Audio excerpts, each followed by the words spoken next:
Assalamualaikum Assalamualaikum warahmatullahi warahmatullahi wabarakatuh. wabarakatuh. Selamat Selamat siang, siang, kawan kawan pajak. pajak. Salam Salam sejahtera sejahtera bagi kita bagi kita semua. semua. Dimanapun berada, semoga selalu dalam keadaan sehat, Sehat, walafiat, walafiat, dan dan dimudahkan dimudahkan segala urusannya. urusannya.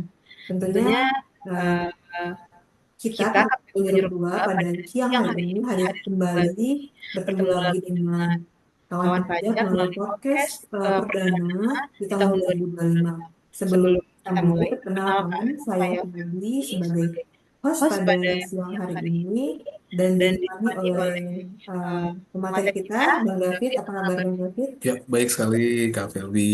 Sehat juga ya, kawan pajak semuanya. Sehat ya Kak Felbi. Oke, alhamdulillah. Nah, Baik, baik, eh, semoga semoga kita kita dapat dapat menjalankan kegiatan dengan eh, hari ini dengan dengan baik baik semua semua ya. ya. Dan Dan sebelum sebelum kita kita mulai, mulai, tidak tidak lupa lupa saya saya ingatkan ingatkan kepada kepada kawan kawan pajak pajak untuk untuk eh, uh, men-share, men-share, men-subscribe, subscribe, like, like, dan dan komen komen juga juga podcast podcast kita kita pada pada siang siang hari hari ini ini agar agar informasi informasi yang yang kita kita sampaikan sampaikan pada pada siang siang hari hari ini ini bermanfaat bermanfaat bagi bagi kawan kawan pajak, pajak, tidak tidak hanya hanya sampai sampai di di kawan kawan pajak pajak saja, saja, tapi tapi sampai sampai ke ke teman-temannya, teman-temannya, dan dan pastinya pastinya informasi yang informasi yang kita kita sampaikan sampaikan pada pada hari hari ini ini pastinya pastinya sangat sangat bermanfaat. bermanfaat. Kita Kita mau mau bahas bahas yaitu yaitu tentang tentang tata tata cara cara registrasi registrasi NPWP. NPWP. Nah, Nah, mungkin mungkin kawan kawan pajak pajak masih masih bingung bingung bagaimana bagaimana sih sih cara cara daftar daftar NPWP NPWP dengan dengan sistem yang sistem yang terbaru terbaru pada pada saat saat hari hari pada pada saat sekarang, sekarang, karena karena tidak tidak sedikit sedikit kita kita mendengar mendengar di di luar luar sana sana bahwa bahwa masih masih ada ada kendala-kendala kendala-kendala gitu gitu dari dari registrasi, registrasi, entah entah itu itu mungkin mungkin ketidaktahuan ketidaktahuan atau atau mungkin mungkin tidak tidak tahu tahu cara cara aksesnya aksesnya bagaimana. bagaimana.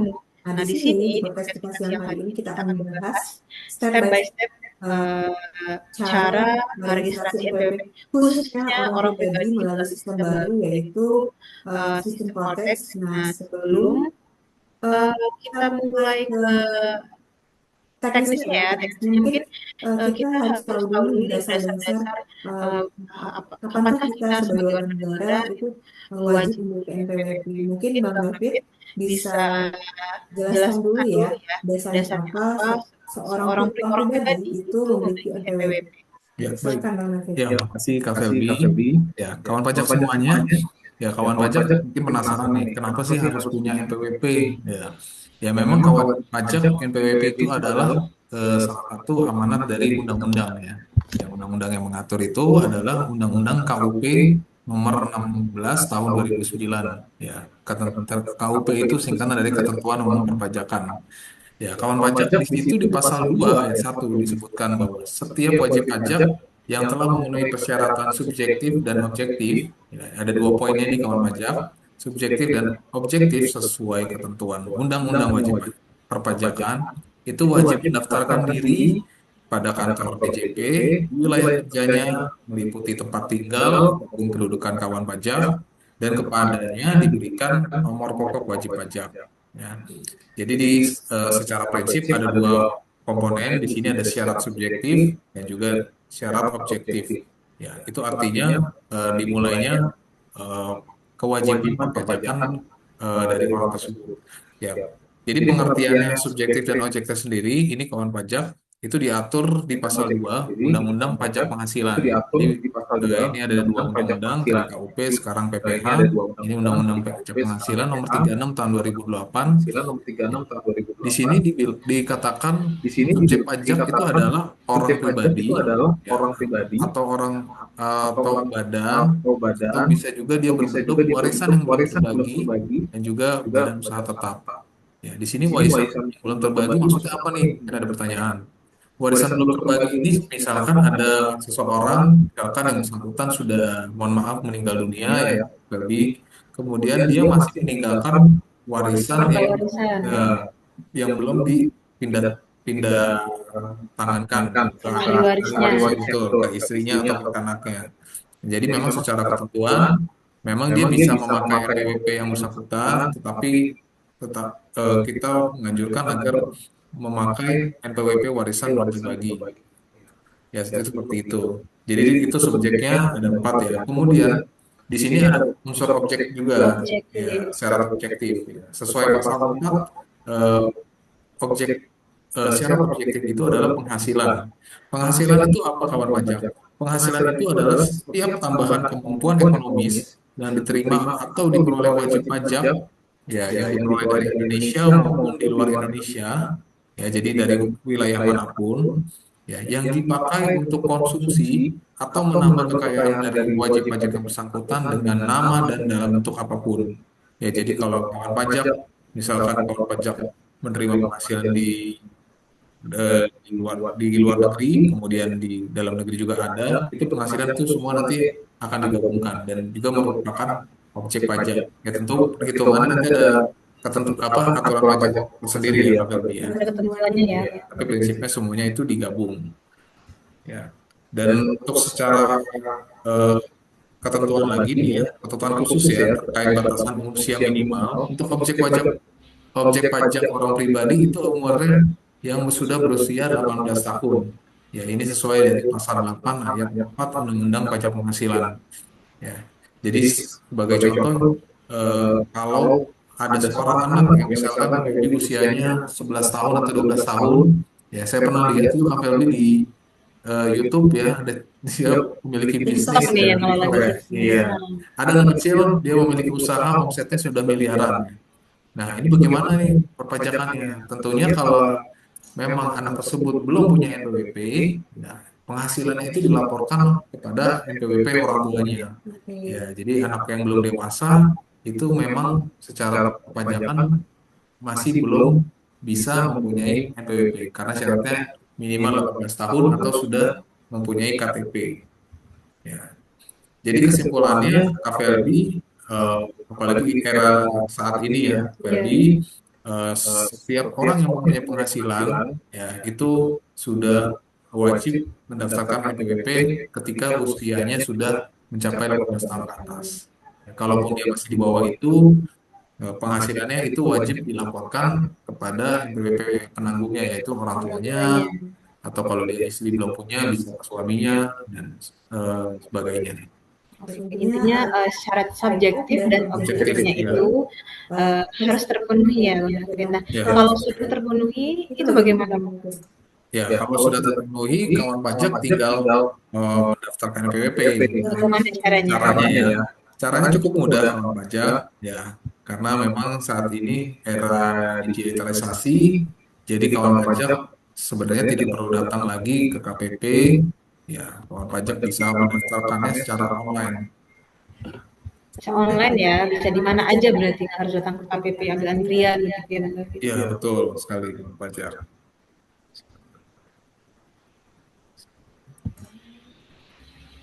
Ya, kita coba lihat slide-nya. Sudah Sudah, terlihat ya. sudah terlihat. Nah, kawan pajak untuk step awalnya, kawan pajak bisa mengakses situs DJP, cortexdjp.pajak.go.id. Ya, sebagai informasi, situs ini baru diluncurkan, diresmikan pada awal tahun, ya, di bulan Januari 2025. Jadi masih happening ya, kata anak muda ya. Masih Hangat-hangatnya. hangatnya ya. Cortex DJP, jadi kawan pajak yang bingung tinggal searching di Google maupun mesin pencarian apapun ya di Yahoo Cortex DJP nanti akan mengarahkan cortexdjp.pajak.go.id. Kemudian kawan pajak klik untuk yang baru punya IPP, klik tombol daftar di sini. Ya. Kemudian kita lanjut. Ketika sudah lanjut, di sini ada pilihan kawan pajak. Kawan pajak ingin melakukan registrasi yang seperti apa, baik perorangan, instansi pemerintah, badan ataupun pungut. Kita pilih saja yang perorangan.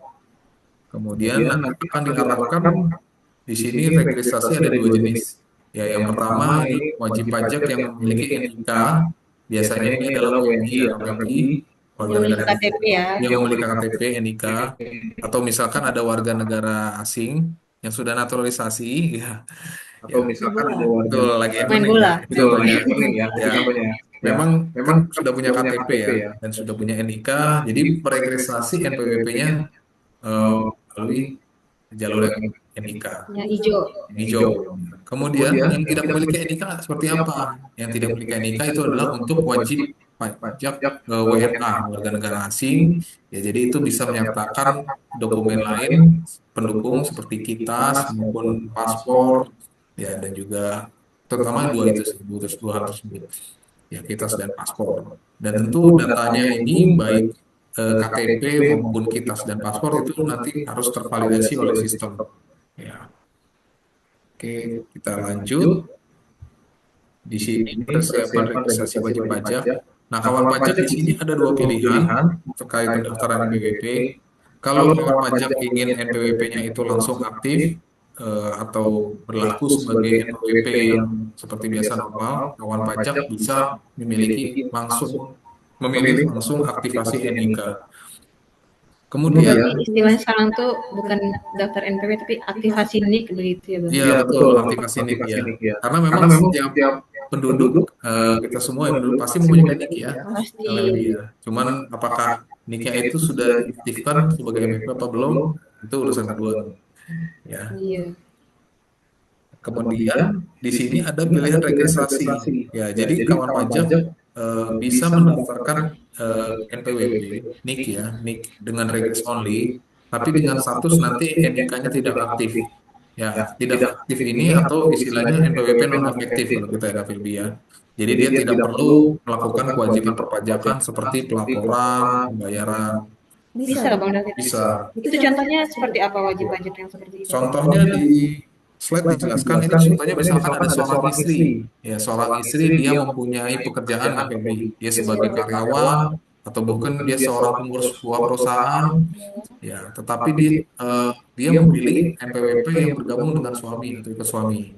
Ya, jadi wajib pajak tersebut atau yang seorang istri tersebut wajib melakukan registrasi NIK pada akun Cortex. Ya, supaya apa? Supaya NIK-nya itu bisa terikut ke dalam akun Cortex perusahaan tersebut. Untuk administrasi ya Ya, kebutuhannya. administrasi betul. Karena nanti kebutuhannya ke depan kalau perusahaan tersebut ingin menerbitkan misalkan dokumen bukti potong pajak, ya, faktur ya, dan membutuhkan apa Tanda tangan penanggung jawab. ya, ataupun NIK terus itu harus diregistrasi melalui Bino NIK Pelbi. Hanya registrasi. Tapi tetap untuk kewajiban pelaporan SPT atau penghasilan si istri tetap pakai SPT suami begitu. Ya, betul. Untuk penghasilan nanti digabungkan saja dengan apa NPWP suami. Oke, kita akan lanjut berikutnya ya. Baik. Nah, di sini adalah pengisian identitas wajib pajak. Kawan pajak di sini memastikan dua hal ya. Dua hal yang penting pertama kalau ingin melakukan pendaftaran NPWP. Apa itu? Yang pertama itu adalah KTP. Ya. Kalaupun KTP-nya nggak ada yang isi, boleh ada fotokopian, yang penting terbaca dengan jelas. Dan yang kedua adalah kartu keluarga. Ya. Karena dua komponen ini penting dibawa karena data-datanya diperlukan untuk pengisian identitas WP. Yang pertama di sini NIK. NIK tentunya sesuai dengan KTP. Kemudian di sini ada nama wajib pajak. Pastikan namanya wajib pajak kawan pajak yang akan didaftarkan itu sesuai dengan nama di KTP. Sama persis ya, Sama persis. titiknya, Iya, gelarnya, betul. tingkatan namanya. Iya. Kemudian di sini ada tanggal lahir, tempat lahir, jenis kelamin, agama, jenis pekerjaan. Ya, pastikan sesuai dengan KTP. Nah, misalkan kalau tadi status perkawinan di KTP misalkan dia belum menikah, kemudian sekarang sudah menikah, ya kawan pajak tetap mengacu data di KTP. Jadi pilih belum menikah. Kemudian kalau pekerjaan misalkan kawan pajak statusnya adalah pelajar atau mahasiswa, padahal sudah bekerja atau sudah berusaha, tetap memilih pekerjaan, status pekerjaan pelajar atau mahasiswa. Ya, jadi ini adalah validasi data dengan kondisi di KTP. Kemudian di sini harus memasukkan dua unsur nih tentang pajak, ibu kandung dan juga nomor keluarga. Jadi ini harus masuk juga. Makanya tadi di sebelumnya di awal saya sampaikan perlu bawa dua identitas yaitu KTP dan kartu keluarga. Oke, Karena nama ibu kandung ada di kartu keluarga ya. ya betul ya. Mudah-mudahan nggak ada yang lupa ya kawan pajak ya namanya ibu kandungnya ya. Ya atau nama ibu kandungnya mungkin ingatnya panggilannya aja. Tapi ini harus sama persis ya dengan nama di kartu keluarga. Sama ini Bang David, kalau untuk nama ibu kandung itu terkadang ada pakai huruf kapital sama huruf kecil. Jadi harus sesuai dengan jenis hurufnya harus sesuai dengan yang ada di kartu keluarga. Betul, iya. Dan fonem kalau besar semua, besar ada kecil sesuai dengan kartu sesuai keluarga. betul. Iya, betul sekali. Ya, intinya yang bintang ini harus diisi kawan pajak semuanya. Kemudian mungkin ada saya menemukan beberapa case ya. Ketika kawan pajak itu mendaftarkan NPWP, ada notifikasi NIK sudah terduplikasi. Nah, Oh, sering sering terjadi. terjadi ya. Ya, ini artinya apa kawan pajak? Artinya NIK tersebut sebenarnya sudah terdaftar di Cortex DJP. Oh, begitu. Iya, jadi istilahnya dia ada dua kondisi sih. Pertama, NIK tersebut sudah eh, pernah didaftarkan sebagai NPWP. Cuman mungkin karena orang pajak tidak mengetahuinya, mungkin ada NPWP. Mungkin dulu didaftarkan sama perusahaan Ya, gitu ya. betul, didaftarkan perusahaan. Ya, dan kondisi kedua, kalau kawan pajak misalkan berstatus sebagai seorang istri, kemudian itu ditambahkan sebagai eh, family tax unit ya kepada NPWP suami. Jadi biasanya kalau NIK yang istri yang sudah didaftarkan di NPWP suami itu akan muncul sebagai NPWP. Jadi kawan pajak seorang kalau misalkan sudah terindikasi segera datang ke KPP terdekat di mana saja ya minta konfirmasi ya. Jadi ini kawan pajak memang untuk case ini terduplikasi kawan pajak harus ke KPP ya. KPP ya. Ya, tidak bisa online untuk melakukan cross check ya, apakah memang sudah terregistrasi. Jadi nanti kita bisa identifikasi NIK tersebut. Kalau misalnya terregistrasi tinggal mengaktifkan akun Cortex saja. Kasih akun saja Iya, ya. betul. Itu saja sih. Jadi kawan pajak pastikan datanya sudah benar, nanti akan tervalidasi oleh sistem juga. Kalau ada kesalahan sedikit itu nanti tidak bisa lanjut ke proses berikutnya. Oke, Baik. berikutnya ini pengisiannya, contohnya kawan pajak. Kita lanjut.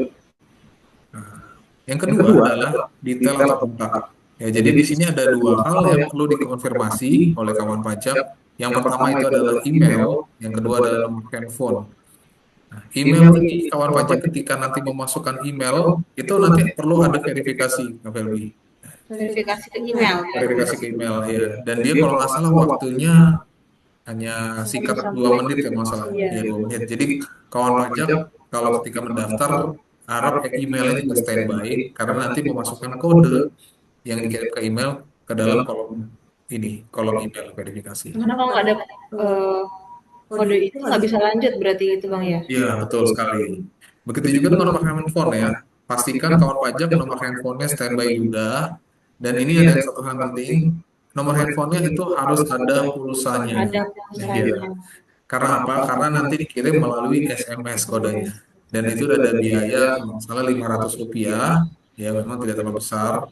Tapi kadang zaman sekarang Karena karena semua sudah semua paket betul, ya, internet gitu. belinya langsung pakai data ya, tidak Iya. ada pulsanya. Jadi nanti harap diperhatikan agar pulsanya itu ada. Oke, kemudian kalau nomor telepon rumah atau fleksibel itu tidak perlu diisi, Tidak wajib. ya tidak wajib ya. Mungkin jarang sekarang ya yang punya fleksibel ya, telepon rumah juga mungkin udah berkurang. Oke, kita lanjut saja. Berikutnya adalah pilihan pihak terkait. Ya, ini sifatnya opsional ya.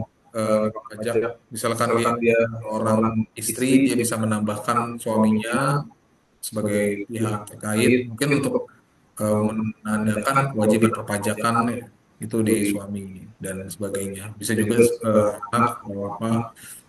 Mungkin nanti kaitannya dengan puasa, misalkan dia tidak berhalangan, jadi anaknya karena saudara related person itu bisa terakomodir seperti itu. Opsional. Bisa dilewatkan saja nggak apa-apa. Panjang. Kita selanjutnya masuk ke bagian data ekonomi. Ya. Nah, kawan pajak semuanya di sini adalah data ekonomi kawan pajak. Jadi secara umum itu ada 3 klasifikasi sumber ya. Jadi pertama itu dari pekerjaan. Pekerjaan itu adalah dari karyawan. Ada pilihannya, karyawan bisa karyawan swasta, PNS, BUMN, dan juga ada banyak yang lainnya profesi, profesi ya profesi pekerjaan. Kemudian kedua dari pekerjaan bebas. Pekerjaan bebas itu dari seperti tenaga ahli ya, tenaga ahli, profesi bebas lah dia. Kemudian yang ketiga adalah dari kegiatan usaha. Jadi nanti pilihannya ada 3, pekerjaan, karyawan, pekerjaan bebas dan juga kegiatan usaha. Nah, isinya seperti apa? Di sini ada isiannya. Ini memang bahasa Inggris, tapi jangan khawatir kawan pajak itu Bisa bisa mengubah mengubah bahasa ya dalam Indonesia. bahasa Indonesia. Ada pilihan nanti konteksnya. Ya, ini karena contohnya aja panduannya bahasa Inggris. Di sini ada pilihan kawan pajak, data ekonomi. Data ekonomi nanti bisa diisi eh, status lebih detail lagi dari pekerjaan wajib pajak, kawan pajak semuanya. Ya, kalau misalkan kegiatan usaha atau pekerjaan bebas, itu ada pengisian istilahnya kode klasifikasi lapangan usaha Usaha. atau KLU. Ya, kawan pajak bisa mengisinya di Economy Code. Itu banyak sekali. Kalau untuk usaha ya ada ribuan ya Kak Felbi Iya betul. untuk KLU ini. Tapi nanti bisa disesuaikan. Kemudian ini tempat bekerja. Prinsipnya yang kolom yang ada bintang itu wajib diisi. Wajib diisi. Ya, seperti gaji per bulan, kemudian pendapatan per tahun, omset per tahun, ini juga wajib diisi. Ya, sesuai dengan kondisi wajib pajak sebenarnya. Kalau yang lain business license dan itu jumlah karyawan itu opsional tidak dulu.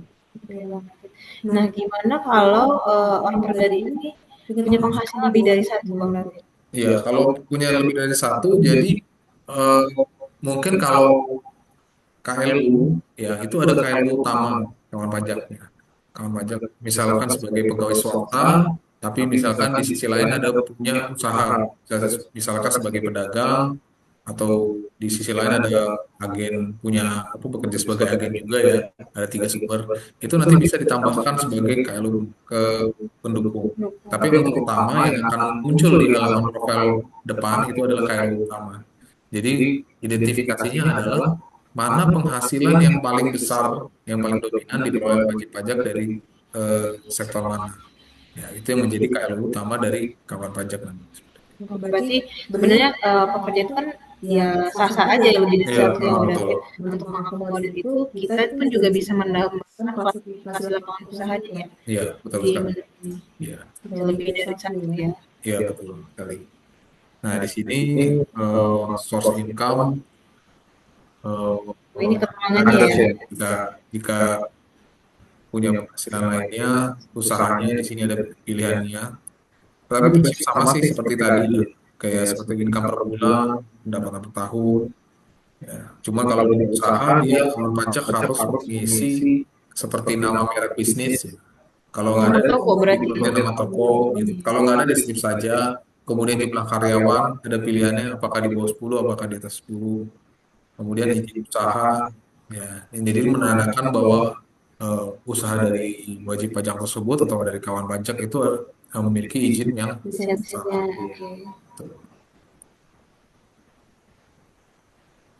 oke. Ada yang ditanyakan? Mudah-mudahan jelas ya kawan pajak. Oh iya satu lagi kawan pajak.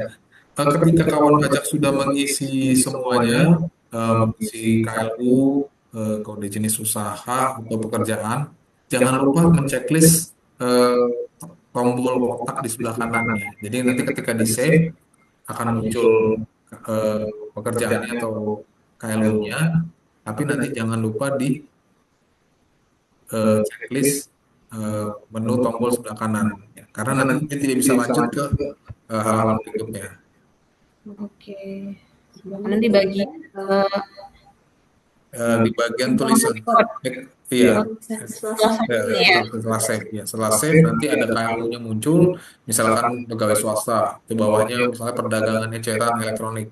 Nah itu ada tombol kotak di di sebelah scroll aja kanan, ke kanan gitu. ya selanjutnya ke kanan itu di checklist untuk memastikan bahwa KLU-nya itu sudah benar. Oke, kalau sudah berhasil di KLU, nanti kita masuk ke pengisian data alamat. Ya, di sini kawan pajak mengisi alamat sesuai dengan KTP. Lebih. Ya, Tadi jadi verifikasi juga ya. ya Validasi berarti nanti betul, dari data. ya betul sekali. Nanti ada verifikasi data sesuai dengan data di KTP. Kemudian ada satu tombol di sini mark address. Ya, di sini harus melakukan tag atau menentukan lokasi sesuai dengan tempat tinggal dari kawan pajak. Ya, jadi istilahnya kalau sekarang kita pakai Google Map ya, yang sering ya. Google Map atau apa sih? Waze, Waze, kalau untuk jalan. Dan di sini bentuknya seperti itu, map address nanti akan muncul peta. Paling sering itu Gojek biasanya. Oh iya, Ya, untuk menemukan alamat ya. Biar driver cepat ketemu Hmm, alamatnya. betul. Nah, di sini nanti kawan pajak menentukan saja titik lokasinya. Oke.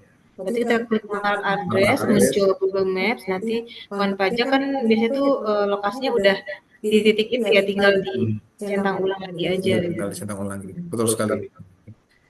Ya, setelahnya itu kadang gini kawan pajak, kayak KVLB KTP-nya di mana? Masih di KTP-nya di Sumatera Sumatera Barat. Barat ya, Bukit Tinggi ya. Nah, jadi nanti di sini, tapi bekerjanya di Jakarta kan? Ya, Iya. Jakarta. Jadi di sini ada dua nih, alamat tempat tinggal dengan Oke. domisili. Nah, untuk domisili di Oh, sini yang di bawah ya kalau diisi bawah. dengan kondisi alamat tempat tinggal saat ini atau existing. Oke. Ya, jadi ini tentunya berbeda dengan alamat pada KTP KVB. Ya. Oke, begitu. Apalagi zaman Berarti sekarang ya. ini kolomnya semua persis, tapi yang satu itu sesuai KTP, yang di bawahnya sesuai dengan domisili saat Domisili. ini. Iya, betul sekali. Tapi kalaupun memang alamat domisili dengan KTP sama, ya tinggal copy saja. Copy from Copy from domisili. domisili. Ya, Oke, cukup jelas jelas sebenarnya. ya. Ya. Baik. Kalau sudah kawan pajak, kalau berhasil nanti langkahnya, langkah terakhir ini sebelum kita submit, itu adalah melakukan tag foto. Di foto selfie, pastikan fotonya tidak jauh berbeda dengan foto di KTP. KTP. Ya, betul ya. Karena mungkin karena sudah lama 20 tahun eh, KTP Udah berubah. udah berubah lah ya. Atau kalau misalnya masih mengalami kegagalan, foto di KTP-nya mungkin ditempelkan saja. Ya, KTP-nya yang difotokan begitu. iya betul. Tapi KTP yang berwarna ya. Kalau hitam putih dia nggak mau. Dia Kurang jelas ya. kurang jelas ya. KTP di handphone mungkin ada scan bisa difoto. Itu untuk membantu memudahkan ya, Verifikasi. verifikasi wajib kawan pajak semuanya. Oke baik. Kalau sudah selesai, next nanti eh, NPWP, NIK, sebenarnya. NIK itu nanti akan dikirimkan ke alamat email kawan pajak. Ya. Nah, yang harus dilakukan kalau kawan pajak selanjutnya adalah mungkin eh, akan mendapatkan eh, email user dan juga link password. Ya, kalaupun password tersebut nanti terkirim, nanti akan ada kawan pajak bisa merubah password ya password sendiri, tetapi ada ketentuan KPLB. Iya. Perubahannya adalah ada huruf besar, huruf kecil, angka dan karakter khusus ya dengan minimal 8 digit. Contohnya nanti passwordnya ini contoh ya. Misalkan apa ya? Jakarta satu dua bintang ya J-nya besar ya Jakarta satu dua bintang ya itu karakter khusus bintang pagar Karena kalau nggak sesuai itu dia nggak bisa lanjut ya Bang David ya. ya betul sekali. Oke. Oke. Mungkin cukup jelas ya kawan pajak ya terkait Ya penata-penata cukup mudah sih registrasi NPWP orang pribadi. Eh, Tinggal ngikutin aja sebenarnya, tinggal ngikutin sesuai dengan tulisan KTP, kartu keluarga, dan data-data wajib pajak saat ini. Intinya sih itu akan memverifikasi karena ini eh, aktivasi NIK, otomatis karena NIK udah di Dukcapil, kita verifikasinya lewat data NIK itu gitu. Dan pastikan untuk KTP-nya itu ya KTP yang terbaru, kakak yang terbaru. Begitu ya Bang David ya. ya betul sekali. Nah, karena semuanya ada tervalidasi dengan data Dukcapil jadi pastikan pengisiannya sudah benar sesuai dengan data yang Dukcapil. Oke, begitu. Nah, gimana kalau misalnya masih ada kendala Bang David? Apakah masih bisa untuk daftar di KPP begitu? Oh iya, baik. Ya, kalau masih ada kendala, kawan pajak, jangan khawatir, jangan malu-malu juga ya. Silakan datang ke KPP terdekat di mana eh, wajib pajak berada saat ini ya, untuk pendaftaran PWP registrasi. Ya, jadi KPP itu membuka layanan dari jam 8 pagi sampai jam 4 sore. Ya, kawan pajak bisa mendaftarkan, tetapi ingat yang saya sampaikan di awal harus membawa dua dokumen penting, yaitu kartu KTP dan juga kartu keluarga. Karena apa? Karena dari dua dokumen tersebut eh, ada data-data yang harus disalin, yang diisi sama persis dengan dokumen data yang di KTP dan di kartu keluarga. Tuh. Oke, Bang David, terima kasih. Mungkin podcast kita siang hari ini sebenarnya sangat sederhana, tapi pastinya sangat bermanfaat Ya, buat kawan pajak semua. Sebelum kita akhiri sesi podcast pertama kita pada siang hari ini, mungkin ada uh, kesimpulan atau Kesimpulan. Bukan kesimpulan sih, Ya. mungkin ada statement terakhir Oh, dari Bang ya, Raffi. baik. Kawan pajak ya, intinya dengan sistem Cortex sekarang itu adalah untuk memudahkan dari wajib pajak. Ya, jadi semuanya lebih cepat, eh, tidak perlu apa sih, tidak perlu dokumen fisik lagi, semuanya bisa online, secara online dan bisa mudah. Dan kawan pajak juga bisa apa melakukannya, kalaupun kesulitan kendalanya bisa bertanya ke KPP terdekat di mana saja. Ya, jadi tidak perlu khawatir harus ke KPP sesuai misalkan alamat KTP. Jadi ya prinsipnya dari DJP sendiri itu ke depan semakin memudahkan wajib pajak dalam menjalankan atau melakukan layanan administrasi perpajakan. Seperti itu. Oke, begitu. Dan pastikan juga ya kawan pajak semua ketika sudah mendaftarkan NPWP harus tahu nih kewajibannya ya. Wah, jadi jangan daftar aja terus bingung. Lalu saya udah daftar ya. Jangan lupa juga kalau untuk kewajiban sudah punya NPWP apalagi statusnya aktif ya, untuk melaporkan SPT tahunan. Kalau orang Setiap tahun ya ya. setiap tahunnya betul. Ini karena banyak sekali yang tidak tahu harus lapor, wajib lapor SPT tahunan setiap tahun. Oke, Oke, begitu. Ya, begitu. bisa Ya bisa ada case-case juga kan mungkin ketika awal daftar itu NPWP itu hanya untuk keperluan administrasi. Tapi Iya, betul. bukan hanya sampai di situ, bukan hanya sampai NPWP-nya terbit, tapi setelah itu ada kewajiban-kewajiban wajib pajak yang sesuai ketentuan yang harus dipenuhi. Nah, yang satunya salah satunya itu yang wajib lapor setahun sekali ya. Iya, betul Untuk sekali. orang pribadi itu paling lama setelah berakhirnya sampai 3 bulan setelah berakhir income pajak atau biasanya itu tanggal 31 Maret untuk orang pribadi. Nah, begitu. Nah, kalaupun misalnya wajib pajak apa namanya untuk registrasi ini tadi seperti yang sudah dijelaskan di awal oleh Bang David, ini hanya untuk orang pribadi yang sudah memenuhi apa namanya persyaratan subjektif dan objektif. Nah, bagi yang belum memenuhi itu belum ada kewajiban untuk aktivasi NIK ya istilah baru saat ini ataupun pendaftaran NPWP kalau istilahnya. Mungkin sekian kawan pajak podcast kita pada siang hari ini. Jangan lupa podcast ini bisa di-share atau di-subscribe juga di akun YouTube kita. Sekian dari saya, Febri, sebagai host pada siang hari ini. Dan Ya, saya juga David ya, dari KPP 2 penyuluh. Ya, terima kasih. terima kasih. Mohon maaf atas kata ataupun perbuatan kita pada podcast hari ini. Selamat siang dan salam satu bahu. Oke, ya, salam satu bahu ya. Terima kasih kawan pajak kawan pajak semuanya. Sehat dan sukses untuk semua.